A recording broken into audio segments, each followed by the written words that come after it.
నేను ఒకప్పుడు కాంచీపురం వెడితే ఒక వృద్ధ పండితుడు ఒక ఆయన నా దగ్గరికి వచ్చి ఓ మాట అన్నాడు, అది నా జీవితంలో నేను మర్చిపోను. ఆయన నాతో అన్నాడు, ఏదో మాట్లాడుతూ, కోటేశ్వరరావు గారు, అల్లుడు మంచివాడైతే భగవంతుడు తన కడుపున పుట్టిన కొడుకులతో పాటు వీరొక కొడుకుని ఇచ్చినట్టు. అల్లుడు మంచివాడు కాకపోతే తన కడుపున పుట్టిన కూతురు ప్రతిరోజు మరణించినట్టు. ఒకసారి చనిపోయింది అనుకోండి కళ్ళ ముందు కూతురు, ఎంత ఏడుస్తారు తల్లిదండ్రులు. అల్లుడు మంచివాడు కాడనుకోండి, ఆ కూతురు గురించి ప్రతిరోజు ఏడుస్తూనే ఉంటారు తల్లిదండ్రులు. అదే అల్లుడు మంచివాడు. ఆ కూతురు ఖండాంతరములలో ఎక్కడో ఉండనివ్వండి, తన కళ్ళ ముందు లేదు, అని తల్లి తండ్రి పరమ సంతోషంగా ప్రశాంతంగా ఉంటారు. ఎందుకని అంటే ఒక్క కారణానికి, ఎవరు ఎలా ఉండనివ్వండి, అల్లుడు చాలు బంగారు తండ్రి.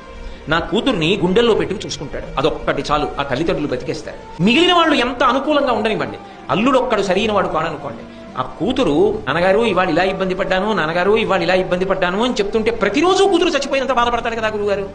అందుకని అల్లుడు మంచివాడైతే ఇంకొక కొడుకు పుట్టినట్టు. కొడుకుని చూడాలని ఎలా కోరుకుంటాడో తండ్రి, అలాగే మామగారు అల్లుడిని